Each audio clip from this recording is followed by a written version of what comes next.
A roaring crowd in Philadelphia as U.S. Vice President Kamala Harris takes the stage for the first time with her newly announced running mate, Minnesota Governor Tim Walz.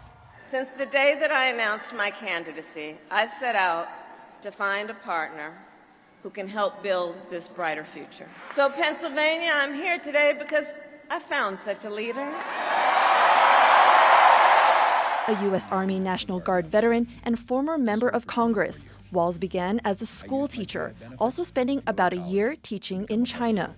When he turned to politics, he became known for winning over rural white voters, a demographic that over the years has leaned towards Republican candidate Donald Trump.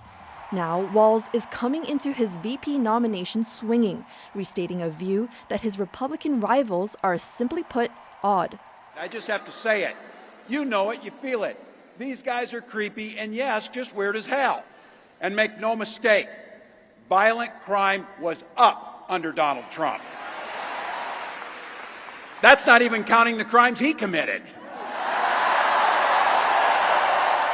Even before Walz was shortlisted as a VP pick, the Minnesota governor was branding Trump and Republican VP candidate J.D. Vance as, quote, weird, a tagline that went viral on social media. The message added on to Harris's early campaigning momentum, having raked in a record-breaking over $300 million just in July, since being catapulted to the top of the Democratic ticket after President Joe Biden ended his re-election campaign. Meanwhile, also in Philadelphia, Vance is extending his jabs at Harris to Walz, calling them both dangerously liberal.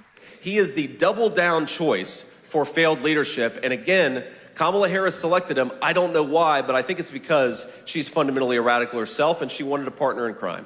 Both Vance and Walz said they're willing to debate one another, an event still up in the air for their presidential candidates after Trump pulled out of a scheduled September debate on ABC, a major U.S. network, saying he'd only face Harris in a debate hosted by Fox News, a conservative-leaning channel. With time ticking in an unprecedented election season, stakes are high for both parties. In these final 90 days, I think both sides have to be worried about everything. There is no way that over the course of the last month, we would have expected what we have seen. We wouldn't have expected a debate performance like Joe Biden had. We wouldn't have expected an assassination attempt. We wouldn't have expected a sitting president to decide that he's not seeking re-election. And we wouldn't have expected J.D. Vance to emerge initially as so compelling a figure in politics and fall so quickly. So I would be very, very nervous on both sides of the aisle. There's no telling what can happen.